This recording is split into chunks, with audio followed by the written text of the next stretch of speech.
The story of Atlantis has intrigued humanity for millennia. It has confounded the experts and brought wonderment to the general public. Ever since Plato described in great detail the history and demise of that Atlantean empire in his writings of Critias and Timaeus from around 400 BC. So if the story is real history, why and when did the Atlantean Empire crumble? And why have we heard so few details about this dominant economic and military force of the ancient world? Were the ancient Atlanteans star mappers and earth mappers back in the Ice Age, as some historians suggest?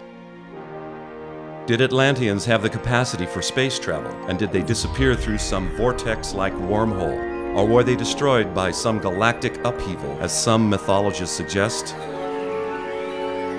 Does the story of Atlantis even confirm some biblical accounts of the Book of Genesis? This documentary explores the newly discovered, down-to-earth findings of several offshore sites now considered to be a part of the ancient Atlantean Empire, and considers their implications for the timing of when Atlantis was consumed by the sea. These findings also show that this ancient civilization, founded by the legendary figure Atlas, must have had highly advanced and accurate mapping methods which enabled these Atlanteans to successfully measure and map the Earth, thereby allowing them the ability to navigate to far-flung locations throughout the world, representing an empire of global proportions that was wiped out at the end of the Ice Age.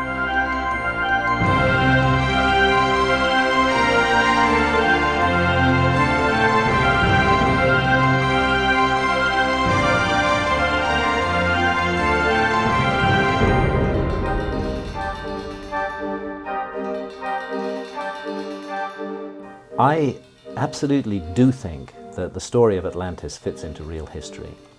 And just to put that in context, if we look at what mainstream scholars regard as the recent history of the Earth, everybody is agreed that there was an event called the last Ice Age, and that the last Ice Age came to an end rather cataclysmically about 12,000 years ago.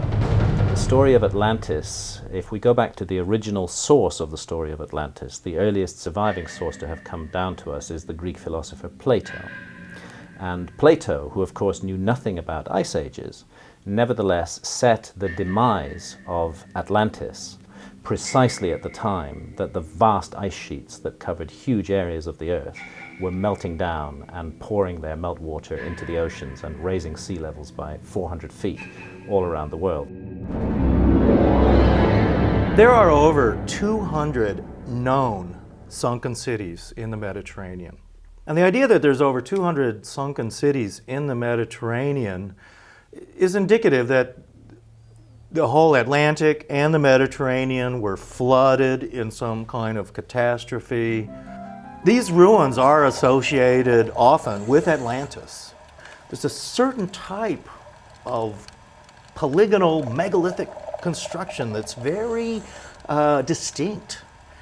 And you see this in these ruins that are still above water, but you see the same kind of construction in these underwater ruins too. Here there are two dolmens. Menga is the biggest in the world. It's 5,000 years old and it's for the burial chamber too. We think that they buried 500 people inside of the dolmen of Menga. And the stone at the end, on top, is the biggest used in a prehistory monument from all the world too. The weight of this stone is 180 tons.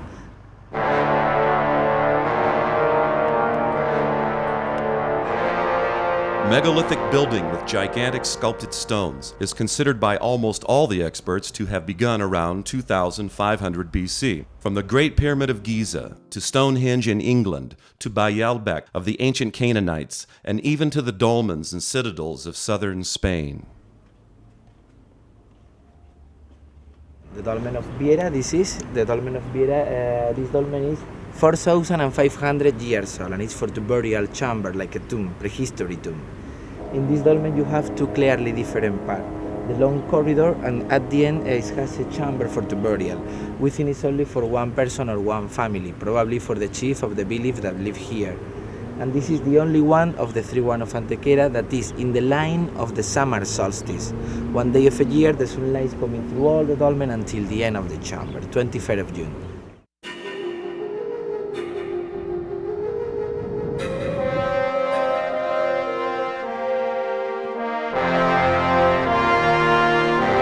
All across the southern plain of Spain are these megalithic dolmens, Hormazo buildings, and they are at the base of what later would be built upon the structures by the Romans. They were the base structures at Nibla, Ronda at southern Spain, which were on rivers in the mountainous areas of the Sierra Morena Mountains, which is the richest mining area, the most ancient and richest mining area in the entire world. Now, this was the source of the wealth for the Atlanteans. They would bring this copper ore and tin ore and silver ore and gold ore down the rivers to Seville, and that was the Atlantean plain. One form of megalithic construction that is found all over the world is known as Cyclopean.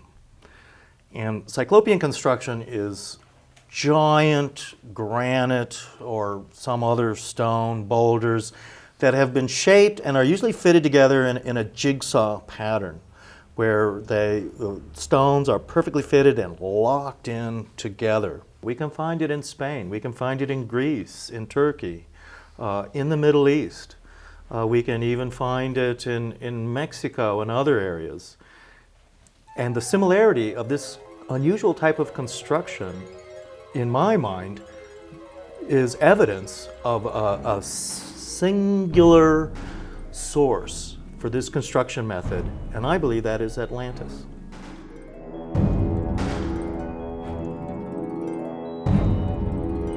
So off the coast of southern Spain are submerged megaliths in like at least 5 sites.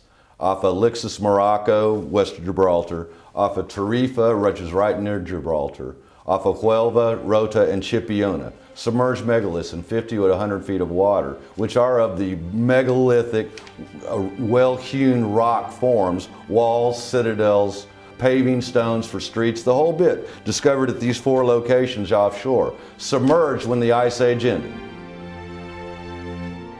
The capital city of Atlantis was a canal city with concentric canals and rings leading in to an inner city and port area. And Plato describes the city of Atlantis very specifically this way. The city of Carthage, built in Tunisia by the Phoenicians, was in many ways a miniature model of the capital city of Atlantis, with also these concentric circles and canals leading to an inner city. In many ways, Carthage was a rebuilding of the ancient capital of Atlantis. Carthage, in the ancient language, is pronounced Kart Hadash, and that means new city. So it was a copy of the old city, Atlantis, somewhere near in the Gibraltar area. It was a direct copy of Atlantis. Now, the common thought process is that Atlantis went under about 10,000 years ago, and that Carthage was built around 1000 BC. So the ancients waited 9,000 years to make the new city, the replica, the copy of Atlantis. They waited 8,000, 9,000 years to do that, to replicate it. Seems very doubtful to me. Another thing that a lot of your Atlantean researchers will point to is the cross of Atlantis, is the symbol of Atlantis derived from Plato's description of the central city of Atlantis. The cross of Atlantis shows 3 concentric rings with a cross in the center with a canal emerging from the cross. And this is, again, thought to be a description of the central city of Atlantis. But what I've noticed is that when you look at the cross of Atlantis with the 2-dimensional image of the concentric rings, symbolically a 2-dimensional image of the concentric rings represents a 3-dimensional experience. The 2D concentric rings represents a 3-dimensional vortex. And nobody seems to talk about Atlantis as being a vortex or a gateway that leads into other realms. But that's exactly what I think it was. I believe that Atlantis was a maritime civilization, and I believe it was based on coastlines and that it was globally distributed. I think it was all over the world. I think it was virtually everywhere, but it was on coastlines. And the reason that so little evidence that historians will accept have come down to us is because those coastlines were all submerged and are now under 100 feet of water since the end of the last ice age, and nobody has looked there. So I think actually the influence of a great lost civilization is to be found all around the world, and I think one of the places in which it was very active was in the Mediterranean and in the eastern side of what we now call the Atlantic Ocean. If I were looking for Atlantis, again, although I've spent my life doing that, I would make a beeline for Spain. And I would go toward Gibraltar and Tangier in Africa, because that's where Plato said Atlantis was. Anyone who reads Plato's dialogues knows that Atlantis lay beyond the gates of Hercules, one of which is Gibraltar, one of which is Tangier. The extent of Atlantis, as described by Plato, is outside and inside the Pillars of Hercules. So that obviously is not just an island. It was a coastline. Plato said that it extended from the Gibraltar east all the way to the Tyrrhenian Sea, which is Italy, and to Libya, and to the west, outside of the Pillars of Hercules, along the coastlines, all along northwest Africa, as well as southwestern Spain. So it was not just an island. The main city of Poseidon was submerged, and it may be one of these three now off the coast of southern Spain at Tarifa, Huelva, Chipiona, and Rota. These Atlanteans were savvy ancient mappers whose leader, the legendary Atlas, has always been associated with sophisticated mapping. Atlas and his fleets were well known in the ancient world as successful navigators and mappers of vast expanses of oceans and their coastlines for trade and military conquest. They used a little-known ancient method with which they could sail away and successfully find their way back to their base ports, presumably in the Gibraltar area near the Atlas Mountains of Morocco and the rich mining districts of southern Spain. You go to Egypt and you go to the so-called Solar Boat Museum. Here's a boat built for Khufu, supposedly builder of the Great Pyramid, 2500 BC. It's as advanced as anything up to and maybe even including the clipper ships. This boat could go anywhere, and if people had knowledge of the stars, and it is now becoming quite clear that they did have knowledge of the stars, so if they knew navigation, in a boat of this sort, you could get anywhere, America, Australia, any place. The earliest ocean-going ships, such as Khufu's ship, were built in this time frame when Old Kingdom Egypt began to flourish, around 2500 BC. The Phoenicians of Canaan, world-renowned navigators, were also beginning to build their ships at this time. Even the ancient Greeks began to build huge trireme ships mentioned by Plato in his epic account of the warfare between the Atlanteans and the Greeks, the dominant maritime empires at this time. These ancient shipbuilding civilizations are now considered to have easily been able to navigate and exploit the lands on both sides of the Atlantic, with guidance from Atlas's mapping method.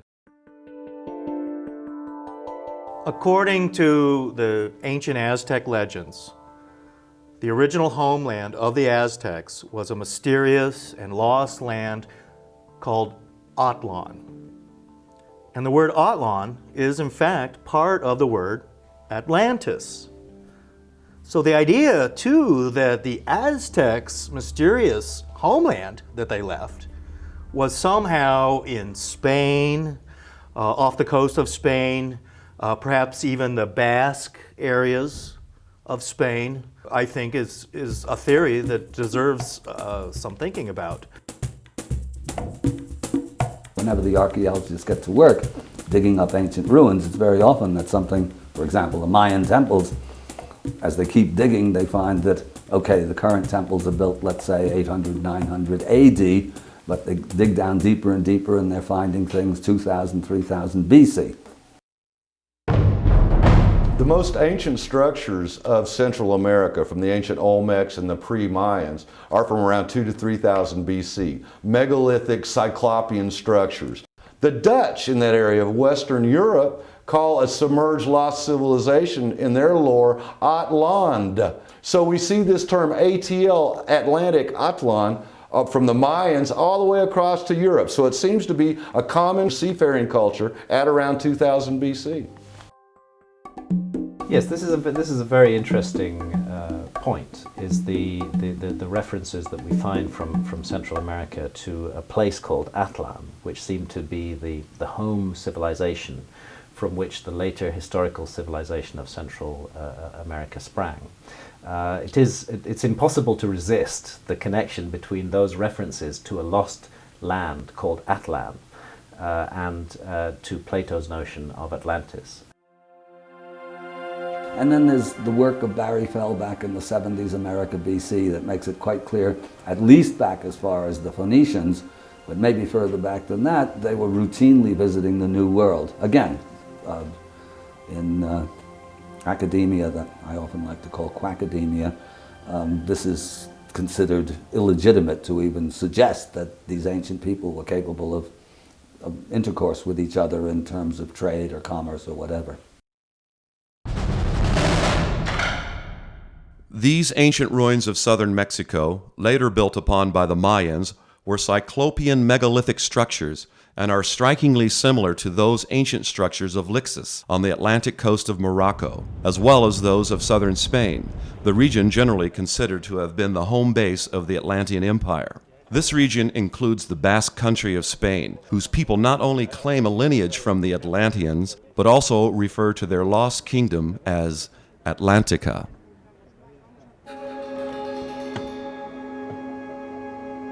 Interesting too, along those lines, that the Basque language, which is very unique, is also a very similar language to the Aztec language known as Nahuatl. Both the Basque language and the Aztec language has a very curious combination of X sounds and ATL sounds, atl, quatl, kakakakakal. So when you have this Aztec language and the Basque language compared, we find a lot of curious similarities. The suffix atl, spelled ATL, found at the end of some Mexican words, means water, and the ancient Mexican homeland is said to have been Atlan, across the water to the eastern Atlantic. So the connection to an Atlantean civilization is unavoidable. These Atlanteans quite obviously had the navigating savvy to get the job done, with a little-known ancient mapping method which allowed the surprisingly accurate mapping of many parts of the world in ancient times, even during the Ice Age. And very interestingly, there's a whole category of maps produced between the 15th and the 17th century based on lost sources, which show the world with astonishing accuracy as it looked during the last Ice Age. I'll give you an example of this. Off the west coast of Ireland, you can find on maps from the 15th century a little circular island appears, which they call High Brazil. Such an island did not exist in the 15th, 16th and 17th centuries of our era.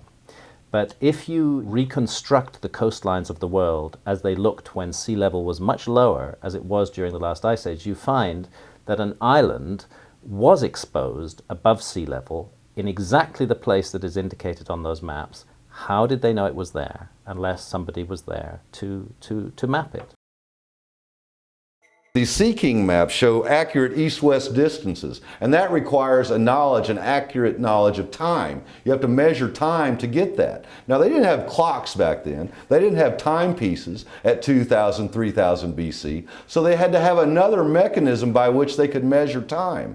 And that mechanism is the slow wobble of the Earth's axis, which would cycle once in 25,920 years. And with this rate of the wobble of the Earth's axis, the constellations of the zodiac appear to move along the horizon. They knew this rate, therefore they could measure time and therefore measure east-west distances. For example, in Western times, the longitude was only developed and discovered, or let's say made precise, I think it's somewhere in the 1700s, 1750 or something of that nature.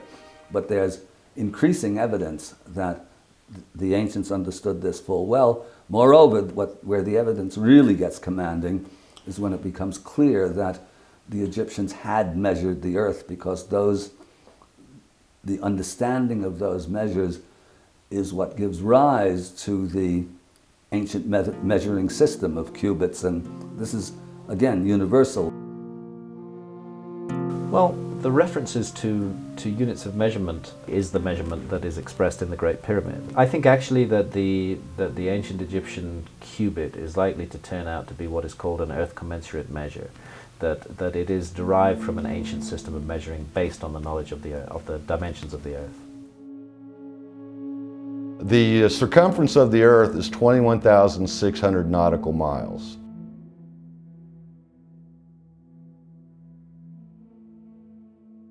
And the base perimeter length of the Great Pyramid is half a nautical mile. So the circumference of the earth is 43,200 base perimeter lengths. So it's an earth commensurate measurement, and the royal cubit was derived by subdividing that half nautical mile.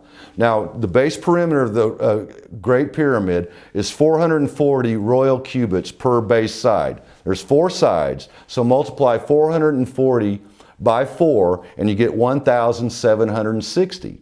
Now you divide 1,760 into half a nautical mile, and you get your 20.632 inches. So it's an earth commensurate measurement.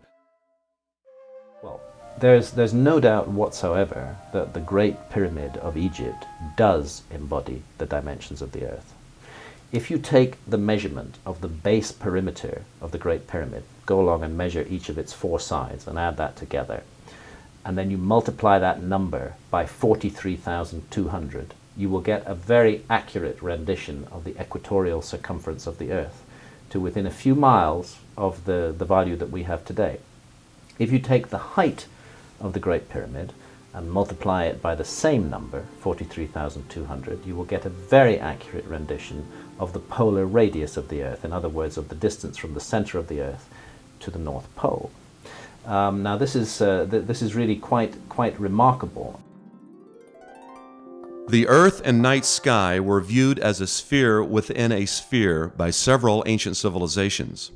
In the ancient book of the Mexicans, the Popol Vuh, it is written that the ancients could measure the round face of the Earth and the arch of the sky. Even Plato referred to the Earth as a sphere within the celestial sphere. As a result of the slow wobble over the Earth's axis, the sphere of the night sky appears to move at a constant rate of 72 years per 1 degree, known as precession. These Atlantean star mappers were apparently able to predict where on Earth the constellations of the night sky would appear at the same position, relative to the horizon.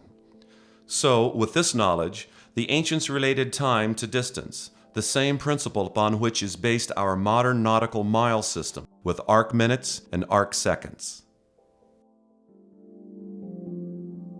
The notion or the knowledge of precession of the equinox, that's another matter that's becoming better and better established almost by the day, that the ancients knew about precession of the equinoxes way back when and write it into their legends and mythologies.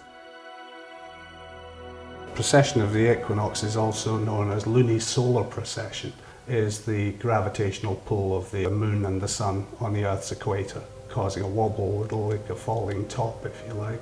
I think that they were able to measure the rate of precession with the instrument that I've rediscovered.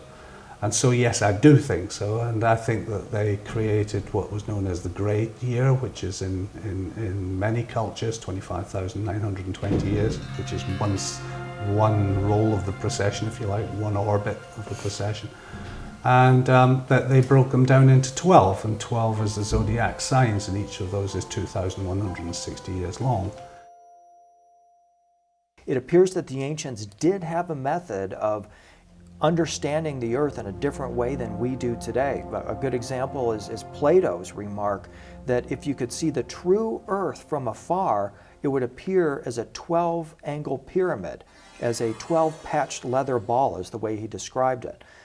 And so you get this picture that they had this incredible consciousness. They had a highly advanced degree of consciousness that was not Earth-based. Much of their knowledge was based upon a viewpoint of the Earth, looking at it from the outside in. Some have said that extraterrestrials had to have given the ancients the knowledge that the Earth is round, that the Earth is a sphere. But ancient literature is replete that the Earth is round. And this precession methodology proves that the ancients knew it was a sphere. They based their measuring on the fact that it is a sphere, and all this breakdown of these precession measures are a function of this knowledge that the Earth is a sphere. No need for extraterrestrials to be passing this knowledge down to the ancients. The duration of the 12 zodiac ages, 2,160 years each, is 1/12 of the amount of time that it would take for the Earth to wobble once as it spins and revolves around the Sun, totaling 25,920 years. So the ancients, including the Egyptians and Atlanteans, were clearly able to measure the Earth by measuring the apparent movement of the constellations across the night sky.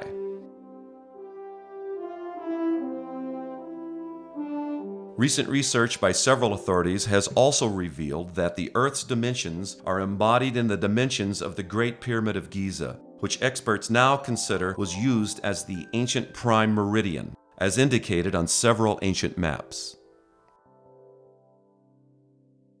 Certainly on the instrument that I've got that I can show to you, it's 3 arc minutes. And 3 arc minutes would allow anybody observing the precession of the equinoxes to figure out the rate of movement within a period of 9 years of observation. Accuracy of 3 arc minutes is accuracy to within 0.5%. This level of accuracy is, not coincidentally, the same level of accuracy achieved in surveying the half-nautical mile base perimeter length of the Great Pyramid of Giza. These structural measurements of the Great Pyramid is an almost perfect reduction of the dimensions of the Earth by a factor of 43,200. The Great Pyramid was almost certainly the embodiment of this very precise ancient precession mapping technique, and it was the base reference point for mapping the ancient world.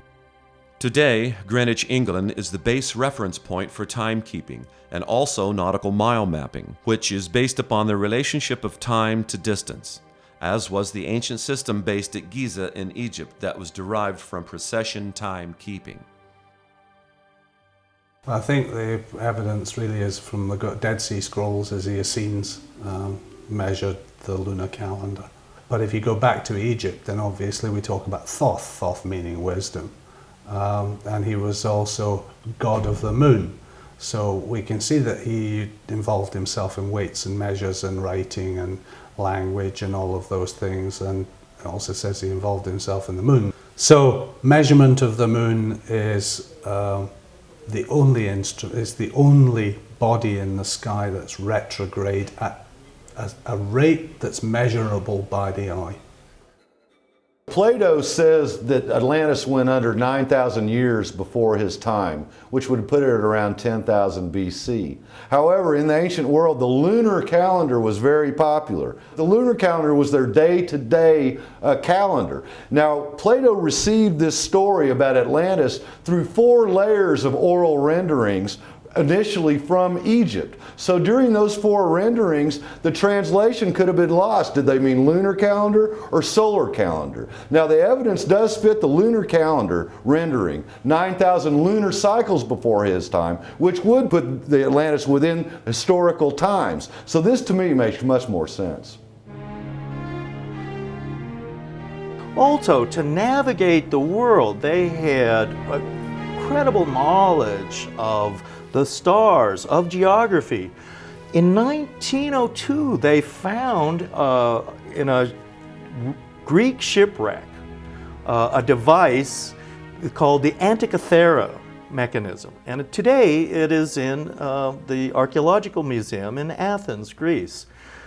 It was years of study that they found that this device had cogged wheels with hundreds of interconnected machines, and it was a very intricate device, literally a computer that dialed up the stars and was used for very sophisticated navigation.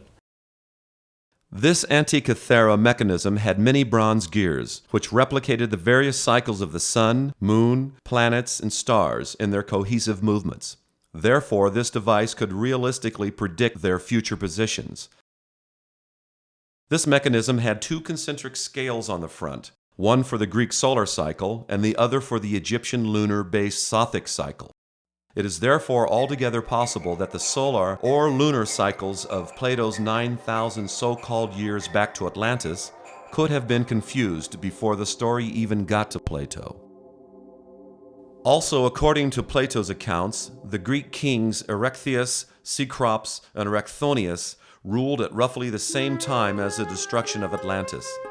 These kings are commonly thought by historians of ancient Greece to have ruled around 1500 BC, certainly not 10,000 BC.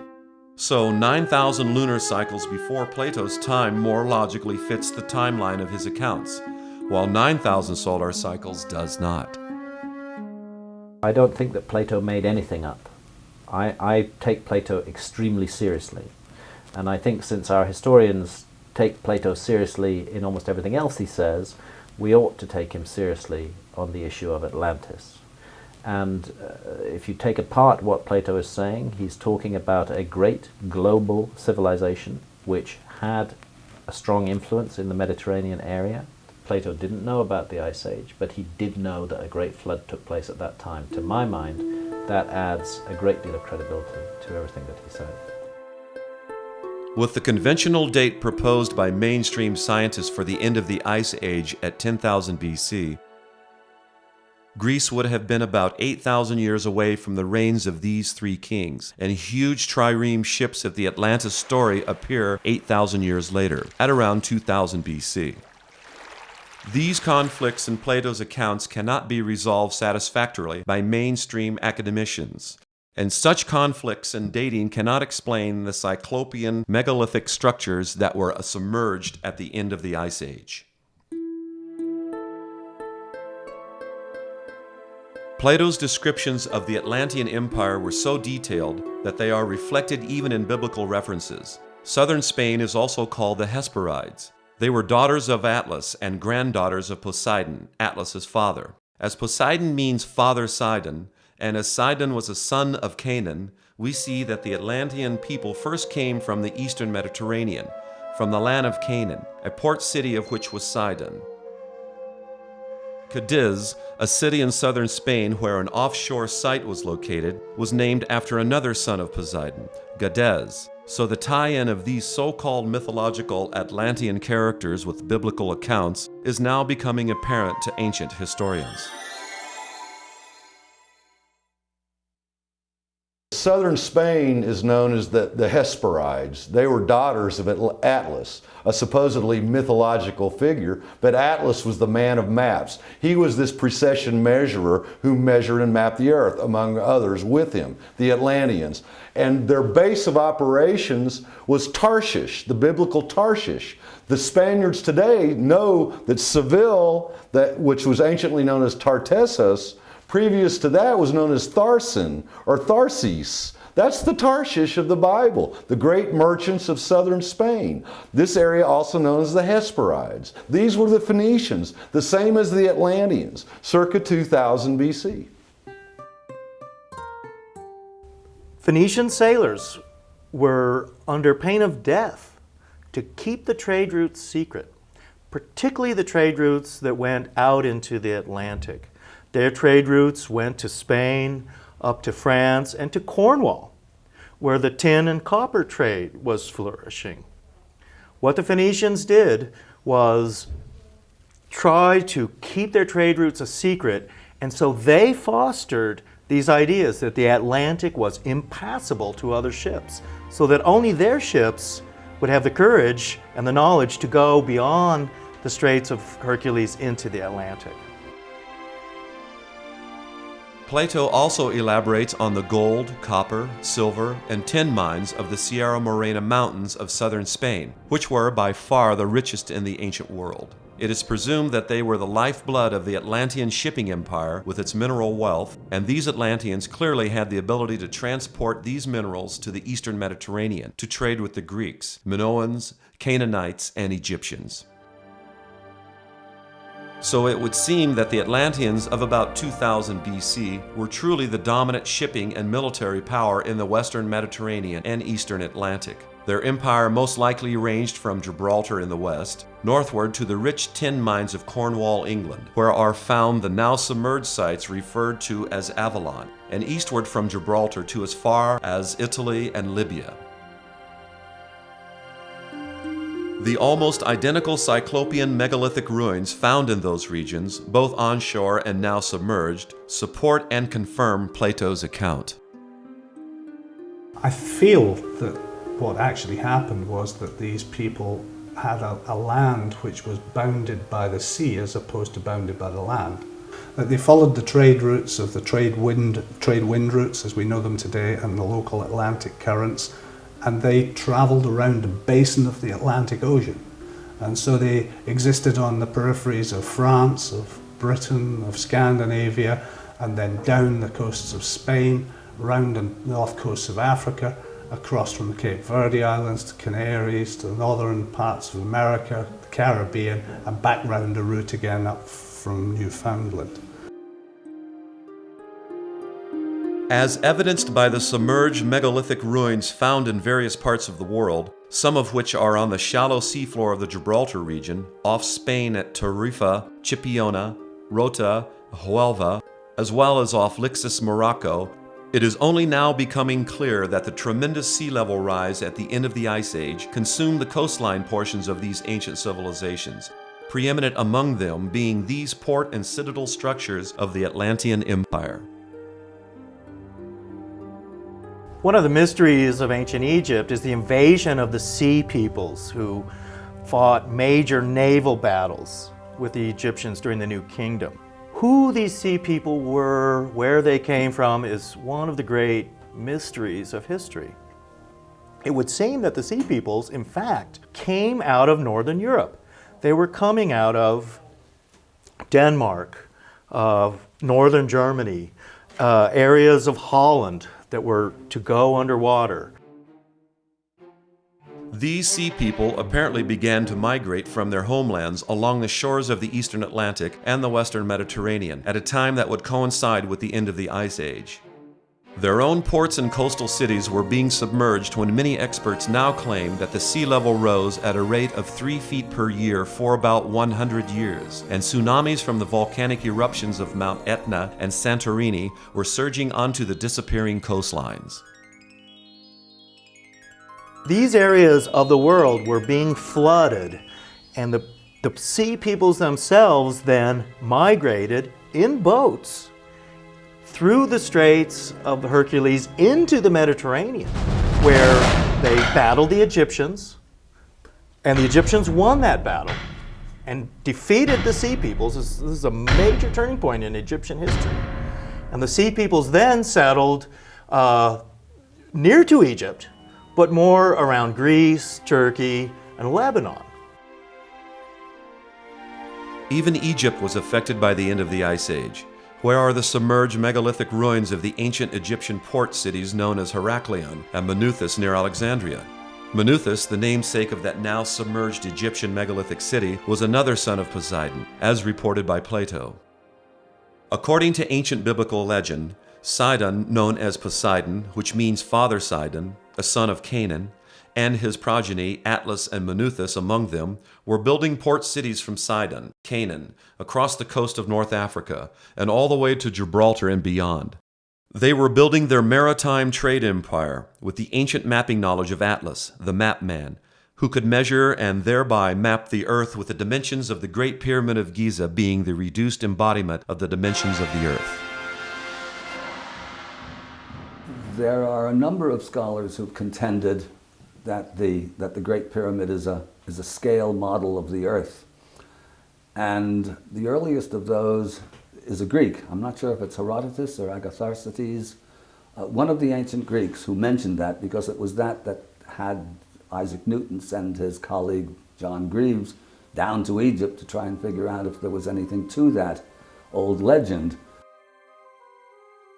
The base perimeter length of the Great Pyramid is almost precisely 1/2 a nautical mile, which is a reduction of the perimeter length of the Earth by a factor of 43,200, clearly indicating that the ancient Egyptians built the pyramid with that connection in mind. The dimensions of the Earth can only be measured by measuring time, which allows the measurement of longitudes, which are measurements of east-west distances. Because the ancient Egyptians didn't have accurate clocks to measure east-west distances, they needed a different timekeeping standard, which they apparently identified as the rate of the movement of the constellations along the horizon resulting from the slow wobble of the Earth's axis. And then you see the rate of the precession of the equinoxes, 25,920. All of these simple things show that these people were measuring the size of their horizon, if you like, meaning time zone, related to themselves and to the stars as an exponential form of measurement. It's just a matter of rolling a wheel and converting the distance of a circumference into a straight line. They're very interesting, in truth, the Great Pyramid, because I can teach a child how to design a Great Pyramid instantly with the cross. Well, within 3 minutes, let's be fair, if a child of 5 can produce a perfect pyramid every time with simple geometry. By triangulating where the constellations would appear in the future, according to their measured apparent rate of movement of 72 years per 1 degree, the ancients could pinpoint their location anywhere on Earth to within a 0.5% accuracy. So many distinct cultures and civilizations from different parts of the world integrated precession mapping numbers such as 12, 36, 54, 72, 108, and 432 into their respective ancient legends and architectures, indicating the scope of their knowledge and understanding of the Earth and stars. The Hindus, the Chinese, everybody had accurate and very advanced measuring systems based upon knowledge of the dimensions of the Earth. This is now quite formal. The evidence over the course of a number of books by various scholars, many of them independent of each other, pretty well demonstrates that this was known. And this is another thorn in the side of academia, because if they know longitude, it means that they have an advanced and sophisticated science at their fingertips. Some of the maps of the Ice Age Sea Kings show mapping reference points radiating from the area of the Upper Nile Delta, where the Great Pyramid is located. This indicates that the ancient prime meridian, the base reference point for the ancient navigators, extended through the location of the Great Pyramid of Giza. So it would seem that the Egyptians were not only master builders, but also adept navigators, like the Canaanite Phoenicians, some of whom were the Atlanteans. The maps themselves testify to an ancient project to completely map the whole world. In order to map the whole world, you need big ships, which are capable of enormous journeys to actually visit all of these places around the world. These maps show the world in great detail as it looked during the last ice age, not in the Middle Ages. And these maps incorporate extremely accurate longitude relationships. In the Middle Ages, a number of maps did exist of the Atlantic, and they often showed across the Atlantic a mysterious land known as Antilla, or the Antilles. And this area was associated with Atlantis. St. Brendan, other seafarers were known to go out into the Atlantic in search of this mysterious island of the Antilles. Later, historians and cartographers identified the Antilles with many of the Caribbean islands. And in fact, they're called the Antilles today. The Greek philosopher Aristotle called the Phoenicians the Antilhas, who called themselves the Cana Anu, which means offspring of Canaan. So, according to the biblical timeline, these ancient world navigators were operating as the Atlantean Empire during the Ice Age, which, according to conventional ancient historians, ended around 10,000 BC, but which now appears to have ended closer to 1,500 BC. This time frame also coincides with the exodus of the Hebrews out of Egypt, when the sea level was rising due to the melting of Ice Age ice packs, and the Middle East, Egypt, and the Indus Valley of India were drying out with the end of the Ice Age, causing the mass migration of people groups. Among them, the Sea People, who were the displaced Atlanteans as their civilization was being destroyed. The way the Atlantean technology was lost is inferred by Plato, and he describes how they had a divine essence within them, and that over time this divine essence diminished. And when Zeus heard about this from his home in the center of the universe, as Plato describes, he sent his wrath. But if we extrapolate from that story and assume that even the center of the universe, by that he meant the center of the Milky Way galaxy, we do know that periodically galaxies go into what are called their active galactic nucleus phase, where they sprout out just these incredible cosmic energies. And there is evidence, according to some theoretical physicists and others, that Earth did suffer such a cataclysm. So I would go along with the idea that that was what actually caused the destruction of Atlantis, was this cyclical cataclysmic destruction, and literally destroyed the civilization of Atlantis. Almost all would agree that Atlantis did succumb to the sea because of the end of the Ice Age, when the polar ice caps melted and the water poured into the sea, rapidly raising sea level and submerging all these megalithic structures which are now on the shallow seafloor. It's not because of some heat pulse from outer space, it's because the oceans had cooled to the point where that evaporation was not so great, so the dense cloud cover was no more, so the Ice Age ended, sea level rose. That's hydrology 101. Paradoxically, warmer ocean waters is the only way you can explain the dense cloud cover for the Ice Age. So, were there really 8,000 years of missing history between the time that mainstream historians say the Ice Age ended at 10,000 BC and when they say this sophisticated megalithic building began onshore and presumably offshore as well at around 2000 BC? If so, what was going on during those 8,000 years? And why did the ancients wait 8,000 years before resuming their megalithic building and advanced navigation of the Earth?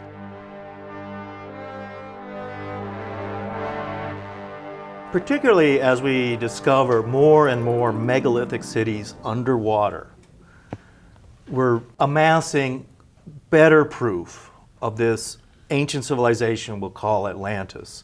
These cities just were not built underwater.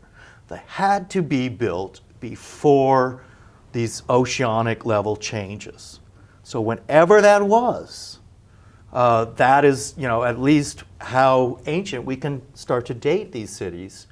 And that is putting us back into this time frame of Atlantis.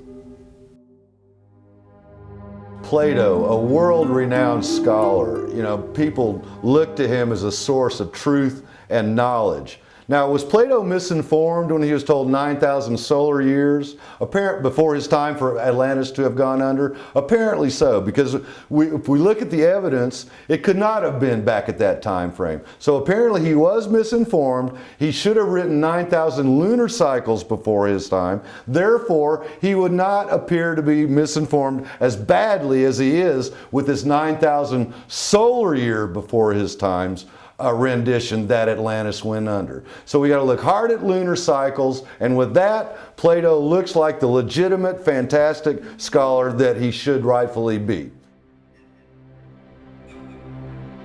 The submerged megalithic ruins of the Gibraltar area, as well as those off Egypt, Lebanon, Greece, India, and Japan, should be more fully investigated. But clearly, mainstream scientists and historians have shown a reluctance to do so, because they would have to rewrite their chronology of ancient history.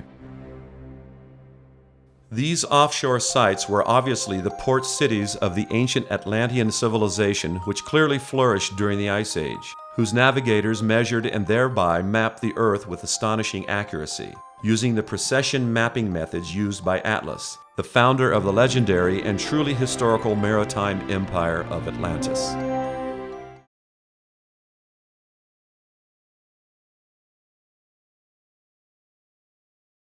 I found in my research that the mankind in ancient times, pre the Ice Age, generally travelled in boats.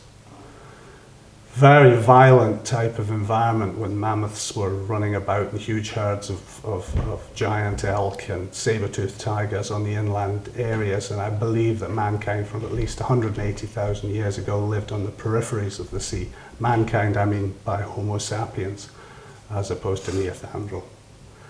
And they followed the herds as they migrated north and south in the summer. To do that, they needed some kind of a navigation, and I think going back that they probably made their boats similar to the Irish curragh, so it was able to travel in very shallow water and also sail at sea using the oars as sculling methods for getting up the estuaries, and at the same time as using the oars as keels, very much like the idea of the Dutch keels on their shallow boats. And I think that they migrated like that, north and south, depending on the seasons. And in doing so, they had to know what the seasons were. And so in a shamanistic, animistic way, they took images that they saw in the local surroundings and projected them into recognizable constellations in the sky. They did that really so that they could pass on to the next generation a recognizable way of understanding what stars were in the sky during what season. Precession of the equinox is also known as lunisolar precession.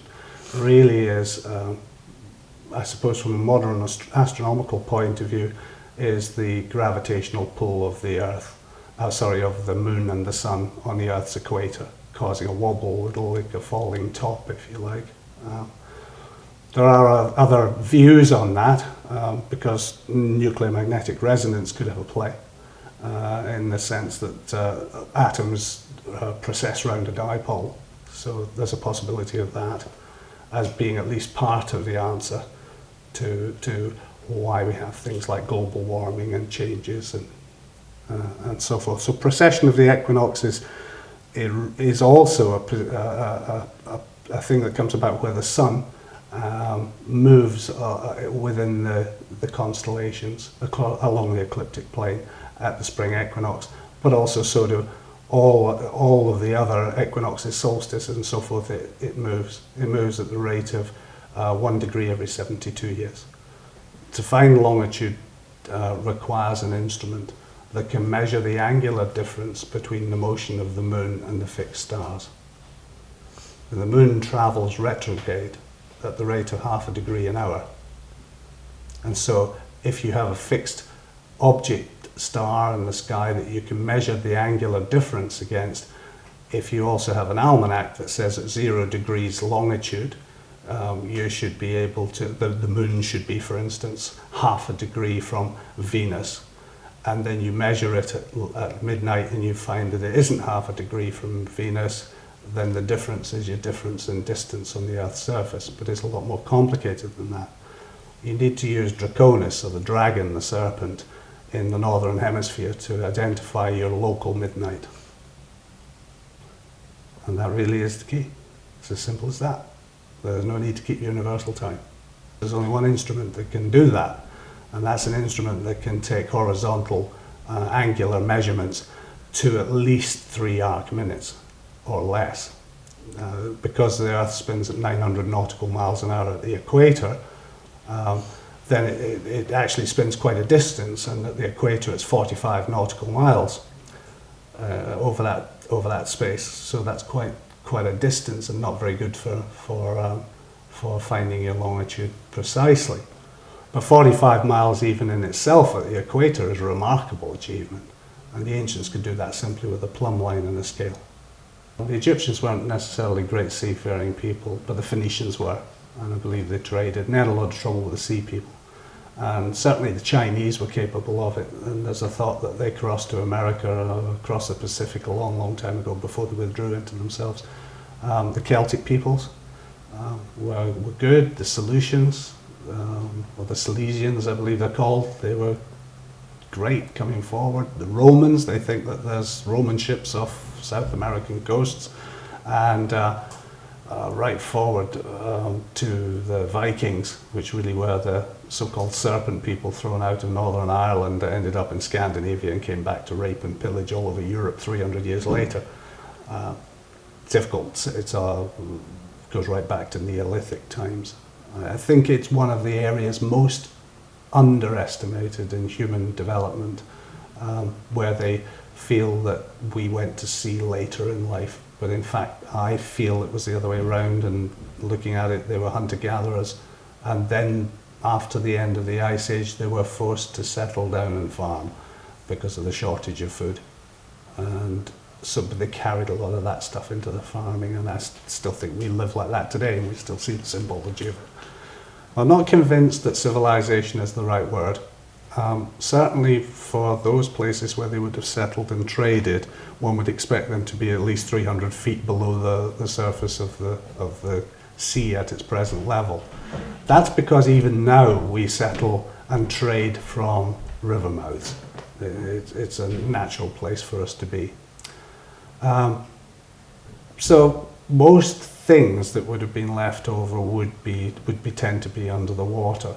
But again, back to civilization, I really don't think that we had, until we took up agriculture, a concept of countries as such. And I think we tended to migrate very much like the birds do, and following the herds and so forth. And in fact, there's indication of that. You can see that they call themselves children of the earth, and I think it was children of Geb and so forth, way back. Civilization, not necessarily. Certainly closer to nature, and perhaps traveling in family groups is a way to look at it. But in terms of a concept of land ownership and cities and that sort of thing that civilization brings up, or high technology, I think that's not the way it was. I feel that what actually happened was that these people had a land which was bounded by the sea as opposed to bounded by the land. So living on the peripheries of it, they were able to, and there's great evidence of this in terms of Clovis points and so forth, and the ideas of diffusion, and people walking across land bridges and covering great vast tracts of ice to get from one place to another. They didn't do that. They followed the trade routes of the trade wind routes as we know them today, and the local Atlantic currents, and they traveled around the basin of the Atlantic Ocean. And so they existed on the peripheries of France, of Britain, of Scandinavia, and then down the coasts of Spain, round the north coasts of Africa, across from the Cape Verde Islands to Canaries, to the northern parts of America, the Caribbean, and back round the route again up from Newfoundland. And I think this is where the anomaly comes in when you see the Vikings still making that, or recently supposedly making those trips in pre-Columbian times from Greenland, from Scandinavia across the north coast of Scotland to the tip of Greenland and then into the Newfoundland area, was that was part of an old route. And if you look at it from a sailing point of view, the currents and the winds make it very easy to do that in the seasons. Top of that is the remarkable amount of similarities of findings. Although they're separated by time, we have serpent mounds in Scotland, gigantic, and serpent mounds in Ohio, gigantic, similar sort of things. Stone circles, henges, further south, pyramids, again separated by time, so that the Mayan and the Aztec and the Inca pyramid type constructions are much later than the constructions of the Egyptians. But I think what we're seeing here almost is a different kind of humanity, a kind of humanity that was traveling as opposed to one that had settled and created land ownership and agriculture. In terms of advanced navigational system, I recently watched a documentary on the Ospreys traveling from Martha's Vineyard to the Caribbean. And it was very interesting to watch this documentary because the parents don't show them how to migrate. They just get up, get out of the nest, and then they fly south. And they come to Cuba, and then they jump off from Cuba across 300 miles of open ocean. They can't see the other side, so something in their genetic instinct and memory teaches them that they can do that, drives them on. And I think that, coupled in ancient mankind, you find that amongst human beings now. Some are great at orientating themselves in the middle of New York or London. Others don't know which way is up and which way is down. And so there's this ability to orientate, coupled with knowing what the stars are doing by recognizing the stars, which we often put to many animals as well. And then coupled with very simple, but very skilled tools to be able to do that. And I like the concept that leads on to where I think it was Plato who said that that time and that measurement and number came from the time and the stars. I can't remember the exact quote, but it created philosophy and was one of the greatest gifts given to man by the gods. In a lot of ways, there is a lot to be said for development, but then there's also things to be said for cyclical events. And I'm not convinced that humankind, per se, in the modern days, is Darwinian, in a Darwinian fashion, progressing. I think that a lot of people say, oh yeah, sure, we're progressing. We must be progressing because look at our technology. But then I ask a lot of people, what did you invent? You use the technology, but it's a very small group of people that actually invent those things that move on. People who don't kind of use their minds and create new things or rediscover old things generally say, well, mankind's progressing on the efforts of other people rather than in the development of their own minds. And I don't think that was the case for the ancients. I think that the ancients had to survive. They had no cushion. They couldn't float around, using other people's skills. They had to do them themselves.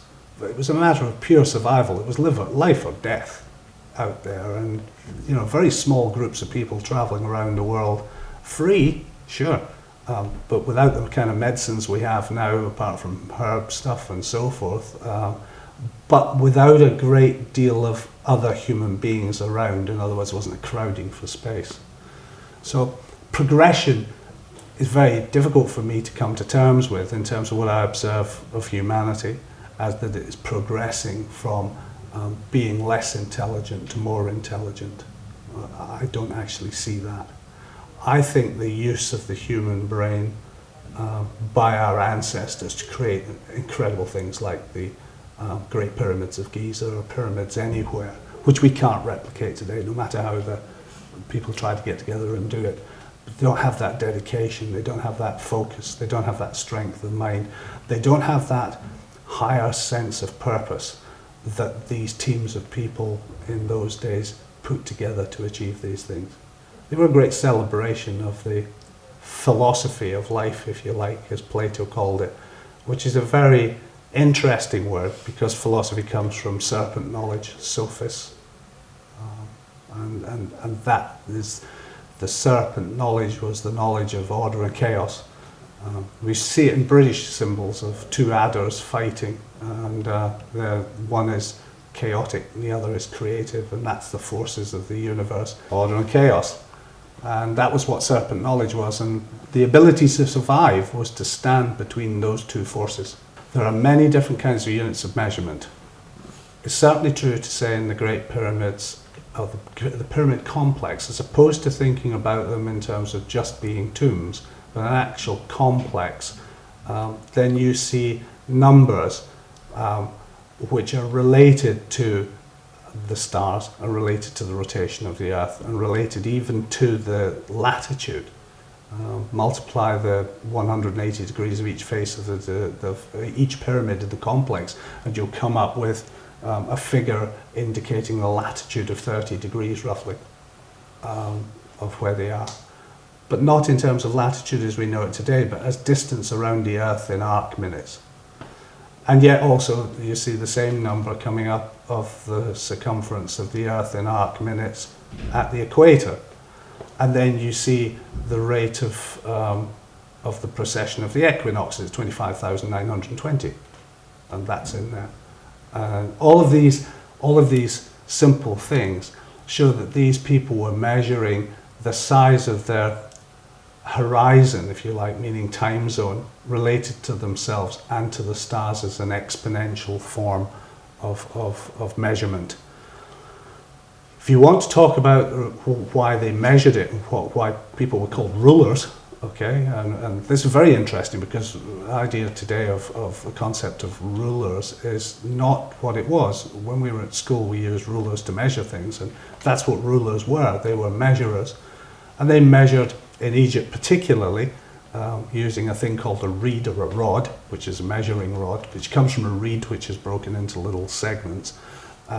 They would measure the fields after the Nile washed them away every year. But it was the pharaoh's responsibility to do that. So there was a taxation to be formed on it, but also to be able to make sure that there was no disputes between people about whose fields were what and what size they were. So they were the rulers, and they did the measuring. So it comes from agriculture. But measurement also comes from trying to find your way around deserts and seas, okay? But measurement also comes around at a much higher level in terms to predict the future. Again, those forces of order and chaos with which you try to balance between the two to survive. If you could create a prediction in a cyclical term, that would come about. So where would that be? Well, when you plant your crops and when you harvest your crops, and the Egyptians had 3 seasons, and further north they had 4 seasons, all based on equinoxes, solstices, what position the sun was in the sky and what energy was coming from the sun. But it goes on from there, and measurement goes on to the measurement of solar energy in the form of money.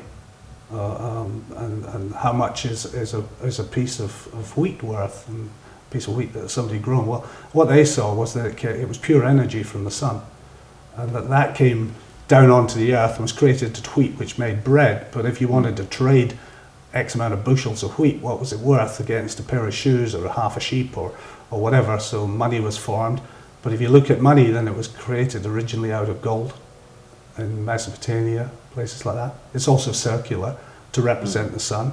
And in a lot of those countries it's had royalty or still have royalty, then the representative of the sun was on one side, the head of the queen or the king, and on the other side was the signs of the zodiac in dots around the outside. So, and measurement in a grid form. Now, it's true to say that the Egyptians worked in units of 10, they used decimals, but there's great argument about whether they went into fractions or so forth. Or if we go back to the figure pi, into the unlimited figures that are involved in pi, where they can calculate it to X amount of distance, infinity, if you like. I don't think so. I think they'd worked on a very practical basis. I think the pyramid probably could have been built as a reflection of nature, but there are a lot of researchers out there that argue about whether it was 51.8 degrees or it was 50 degrees or it was meant to be 52 degrees. The perfect form is 52 degrees to make a sphere in terms of the angular slopes. But it's built in stone and we can't replicate it today, so it's quite remarkable that we should not be able to replicate it today, yet argument about fractions and whether it was 51.5 or 52. If you go for what's more likely, it was 52 degrees, because 52 degrees on the slope incorporates pi in the golden section, and if you double it, squares a circle. So there's all the Greek problems that came up 2,000 years later solved in one stroke. For me, I've proved for myself that by using a very simple instrument that's become a religious icon, I can measure precession within at least 9 years. And so, okay, I could be a genius and I've invented something that's never been seen before, or I could have just rediscovered something that the ancients used, which is that accurate. Now, I can make this instrument that I've rediscovered as accurate as 1 arc minute. In 1 degree, there's 60 arc minutes. And so 1 degree is very small in terms of most instruments, like a protractor and so forth. Most protractors you have at school are only 1 degree wide, 60 arc minutes, very tiny measurement. But I found out how they developed into making an instrument, I believe that they developed into making an instrument that is accurate to at least 1 arc minute. Certainly on the instrument that I've got that I can show to you, it's 3 arc minutes. And 3 arc minutes would allow anybody observing the precession of the equinoxes to figure out the rate of movement within a period of 9 years of observation. I think that they were able to measure the rate of precession with the instrument that I've rediscovered. And I think it has to do with something known as astrology, which most scientists back away from, quite rightly so, because it's become a pseudoscience. Astrologers do not observe the stars. They use Greek charts that are 2,300 years old, instead of going out like a proper astronomer and observing for themselves. So it's become a pseudoscience, but astrology means astrologic, logic of the stars. It really means mathematics, logic of the mathematics of the stars. And so yes, I do think so, and I think that they created what was known as the Great Year, which is in many cultures 25,920 years, which is one roll of the precession, if you like, one orbit of the precession. And that they broke them down into 12, and 12 is the zodiac signs, and each of those is 2,160 years long. Now again, a lot of people turn around and say, well, there were 13 signs, or there were 12 signs, or they found a new sign, or the Greeks didn't use the same signs as the Egyptians or the Mesopotamians. The point really is that the constellation signs of the zodiac are for recognition, so each culture would use that which was in its local surroundings to create a zodiac sign. And that's true even today. Southern Hemisphere constellation, I think there's one called the typewriter, because what we do to recognize that group of stars is make an image in the sky, and that's what they did. So yeah, they had great ages, hence the age of Pisces, which is still going. If you do real astronomy, you know we're still in the age of Pisces, although half the world, or 3/4 of the world in the Western world, thinks it finished in the millennium. But the Christian sign of the fish, and the hat on a pope or a cardinal is a fish's head for the sign of the fish of Pisces. It was only Constantine that changed it to the cross as a Christian symbol. But prior to that, Amen, Amun, that which is called at the end of the Lord's Prayer by Christians is your kingdom come on earth, Amen. But it actually stands for Amun, Amon. It's the god of time of the Egyptians, which is Aries. That's 2,160 years long, I reckon, to have started the building of the Great Pyramid. So they're a very complicated subject, this, but in terms of why Akhenaten fell out when he said the sun was God, was because the priests of Amun thought that time was God, and there was a pantheon of times in terms of the zodiac signs. These were the gods. And so when Akhenaten said what he said, created Amana and so forth, and started the monotheistic religions, he was quickly overthrown, or he disappeared, and went back to the idea of Amun, Amen, Amon. Why are we saying that? Well, because we also know that the Egyptians didn't use vowels, so you can make it Amen or Amun if you wish. We also know that science and religion were in conflict 200 years ago, and the church refused a lot of these things to be done. It's very much like that, I suppose. Tragedy, really. It didn't start out as a discovery for the cross. My background's in navigation, or part of my background's in navigation. I've also been involved in architecture, and so has my family, and design. But that wasn't what interested me. In my spare time, because I'm quite successful in business and I have spare time, in my spare time I was really wanting to find out the answers about global warming. Now, this is so far away from ancient stuff, it's not true. In some ways, except that it's come around as a full cycle. So I wanted to find out about global warming. One of the things I was interested about global warming was, could it be caused by changes of latitude shift of the Earth, or the precession of the equinoxes? So I studied a lot about global warming, and I studied Milankovitch cycles and so forth, just curiosity.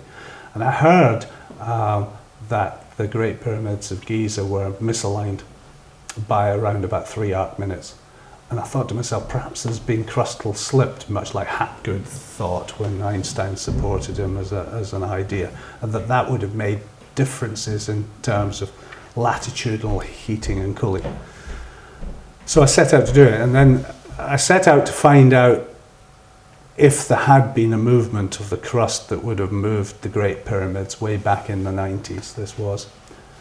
And it came across my mind at the time that that there was a lot of angles in the pyramids and that they were aligned to the stars, and people are saying they were aligned to Orion. I think it was Robert Bauval who said that, and then also there was Kate Spence from Cambridge University who had brought up a subject that there was alignments with the polar stars, and I thought, well, it isn't satisfactory.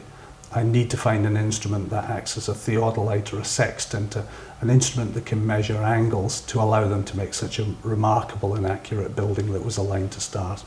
Well, I think the evidence really is from the Dead Sea Scrolls as the Essenes measured the lunar calendar. And I think that basically is it. But if you go back to Egypt, then obviously we talk about Thoth, Thoth meaning wisdom. And he was also god of the moon. So we can see that he involved himself in weights and measures and writing and language and all of those things. And it also says he involved himself in the moon, so one assumes that it's pretty split to only consider that they would measure the sun and not the moon, or measure the stars and not daylight. I mean, they would measure everything, and it says so in their books.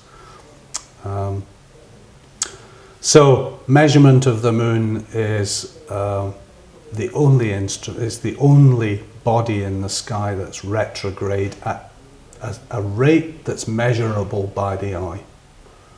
Venus, they talk about, it's not measurable by the eye. You can't find longitude with Venus, although many people have said, well, perhaps they did. You would have to be into some kind of extraordinary technology and it wouldn't be worth it. The moon is the only body that moves at the rate of 30 arc minutes towards the east in the opposite direction to the rotation of the stars as they settle in the west. And it's 30 arc minutes in an hour. And so what you need is an instrument that can measure 30 arc minutes in an hour or less. And that's what this instrument does that I've discovered. It measures down to as little as 1 arc minute, and I can demonstrate easily to 3 arc minutes. What they're doing is measuring the difference between the moon and a star, a fixed star in a constellation. Latitude's really important, okay? The reason latitude is very important, a lot of people don't realize that are not into astronomy or into navigation, is that we have only had a pole star Polaris since the 14th and 15th centuries, where it's become a true pole star. And what happens is when a pole star moves into the celestial pole, which is the north pole of the Earth, as it moves in, it spirals in out of a mess of other stars. And then over a period of time, it spirals back out again. Now, Polaris will never be a true pole star, even though it's not at its closest point yet. It'll pass away in another 20 or 30 years. It will start to move to its closest point and away again. There has been no pole star in the northern hemisphere and since Alpha Draconis. And Alpha Draconis was in 2800 BC. Now, it strikes me as very coincidental that we have this amazing upsurge in technology in ancient Egypt when there was a true pole star for a short period of time, and then another upswing in technology and awakening and curiosity in the 14th and 15th centuries. That I find very interesting. But in terms of finding latitude using a pole star by angular measurement, there was no way that that could be done during the time of the Greeks. So they needed a much more complex form of geometry to find the celestial pole. But it can be done using the sun or anything on the ecliptic at night, as long as you know what the angle of the ecliptic should be at that time from an almanac. I think is very important. The story of Atlantis is that it reveals a flooding. And in searching for things that are missing, and that comes back to the thing that's very important to us right now, and that is the changes that are happening on our planet in terms of the weather. And then there's the argument that our ancestors would have said it was a cyclical event caused by the sun, which is what they did say if you read the ancient books properly. So what they said is the sun caused the great flood and the melting of the ice caps. And the sun is still causing, or could be still causing, flooding and global warming today. And I think, from my point of view, from what I've learnt about how our ancestors went, we are arrogant beyond belief. Hey, how you get yourself a scientific instrument? Haven't you? Crude. Now this instrument here is accurate to 3 arc minutes. Now you figure out that it comes from a wheel, okay? The idea is it comes from a wheel. This is 90 degrees of the wheel. And so the wheel would be too big and too cumbersome. So what they did is they reduced the wheel down into a simple measuring rod using an exponential scale. So that what happens is as the plumb line travels along it, it lines up with all the degrees. So what we have here is 90 degrees. And from this part to this is 1 degree. Just going to open that out a bit.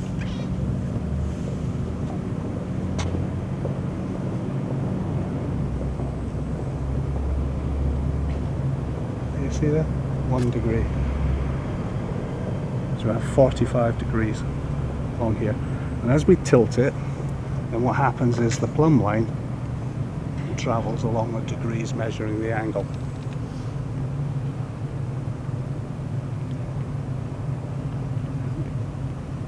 How do we measure with it? Then we have 2 ways of measuring.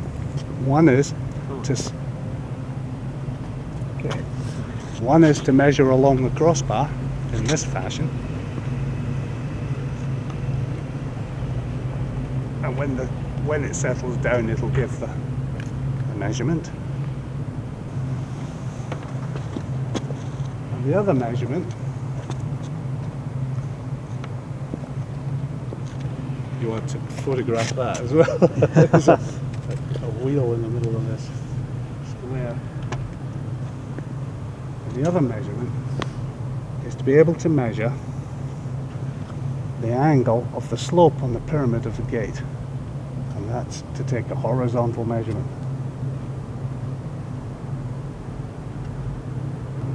What they did with the likes of this, and why I've done that way, is that that's equal to 1 degree on there, roughly, at about this level.